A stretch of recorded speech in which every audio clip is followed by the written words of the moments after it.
Hey guys, so today's topic is intermittent fasting and autoimmune conditions. One of my favorite topics because it was intermittent fasting that really got me over the hump to heal my autoimmune condition. And if you're just tuning in, you don't know who I am. I healed myself from psoriatic arthritis, got off all my medications, lost some puffiness, lost some weight, and feeling totally energized. I always take this opportunity to say I'm not a doctor, so all the information that you're going to be hearing right now about intermittent fasting, always check with your doctor. I am not giving medical advice. I'm not telling you what to do. This is for conversational purposes only, but it's going to be a really good conversation because this is one of those topics that I get a lot of pushback on, which is intermittent fasting. And so there's lots of ways to do intermittent fasting. I'm going to get into the 5 things that you need to know about intermittent fasting and healing your autoimmune condition and how it can be extremely impactful in making a big difference in lots of different health goals. And there's lots of ways to do it. And I'm going to get into a little bit of that and how to get started. So here we go. So I'm Sherry Fogelman, in case you're tuning in for the first time. If you're liking what you're hearing, and if you want to hear more about this, and if you're not here for the first time, you know that I want you to click the like button and click the subscribe button because I come out with videos every week and then you'll get notified and then it'll all pop up on your screen on YouTube. Okay, here we go. So first thing to know about intermittent fasting is,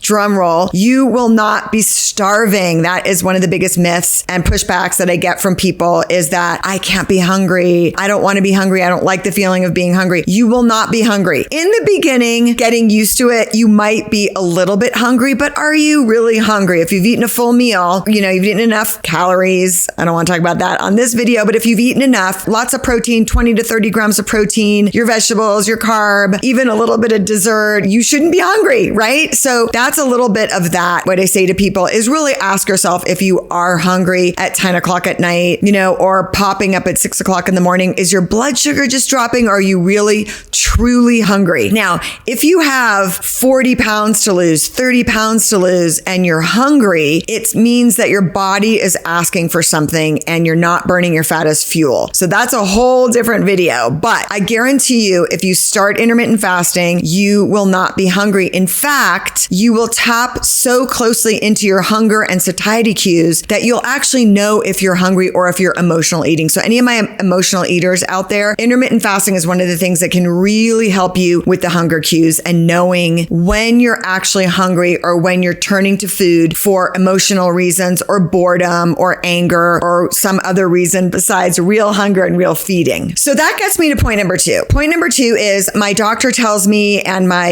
internet gurus that I watch who specialize in autoimmune conditions like those that affect the thyroid tell me that it's too stressful on the thyroid. Don't do anything that stresses out the thyroid. Don't work out too hard. Don't do this. Don't do that. Don't not sleep. Those are all true. You do not want to stress out your thyroid if you have Hashimoto's, you have any autoimmune condition that affects your thyroid, or if you're older, 45 older, 50, your thyroid takes a beating, especially if you were eating junky food and not taking care of yourself or in a super stressful job. Your thyroid definitely takes a beating and you want to be really careful with intermittent fasting. But little known fact, intermittent fasting can be a 12-hour fast. That's basically the minimum that you want to be doing in order to complete that digestive process. That digestion needs to happen. That system, that GI, that esophagus, stomach, small intestine, large intestine, pooping every day, all of that stuff needs a rest and digest time of 12 hours. So if you've never done intermittent fasting before or you're afraid of intermittent fasting, that's where you want to start. You want to start with that 12-hour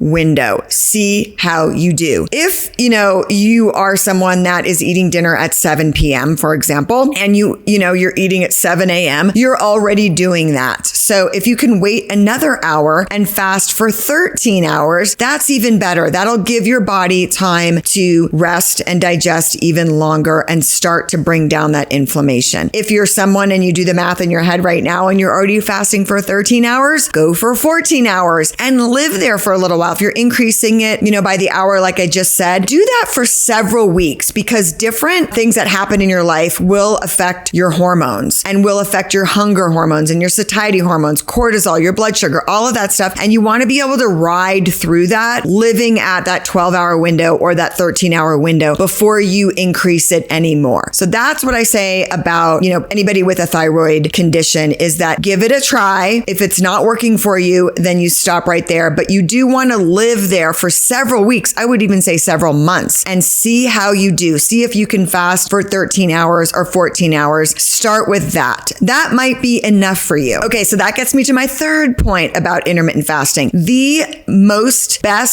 prolific research and the most sort of thing that came out of it for us as humans is the anti-inflammatory benefits, which is why I dove into intermittent fasting deeply when I was trying to heal my autoimmune condition. Yes, I fixed my food. I cut out all kinds of stuff, including refined sugar and alcohol and all kinds of other inflammatory foods that were causing me personally inflammation. And I found that out by doing a food sensitivity test and an allergy test and all that kind of stuff. But the thing that really put me over the edge in feeling better was intermittent fasting. Now, I don't do those long 24-hour fasts because of what I just talked about, which is it might stress out my thyroid too much. It might, every once in a while I might do that. But when I talk about intermittent fasting, it's not fasting all day. It's not starving yourself all day. Yes, you can do that. And there are tons of benefits to longer fasts, 3-day water fast, for example. But that's not what I'm talking about when I say women with autoimmune conditions can be really helped with intermittent fasting. I'm talking about bringing down your inflammation. Okay, so point number 4 about intermittent fasting is weight loss. So if you want to bring down your inflammation in a significant way, if you have 30 pounds to lose, even 15, if you're a small person, carrying around 15 pounds, can be extremely inflammatory. So intermittent fasting can be a huge tool, a huge game changer in terms of weight loss. You just will not be able to eat that much food in an 8-hour window. Now, do you have to do 8 hours of that 16 hours of fasting? No, you don't have to eat in an 8-hour window, especially for my ladies who have Hashimoto's. You want to be really careful and do what I said previously, which was to start slow, see how you do, try it for several months. But losing that weight, changing what you're eating a little bit, you don't have to. All the research that was done with intermittent fasting and weight loss, they didn't change anything that they ate, and people still lost weight because you're just not eating as much food. You're in a calorie deficit. That, as I've said in other videos, that calorie deficit is only going to get you so far. So I do recommend changing what you're eating to real whole food. However, intermittent fasting coupled with changing what you're eating, just getting rid of processed foods, can be a huge game changer when it comes to weight loss. And weight loss is going to be really, really important with,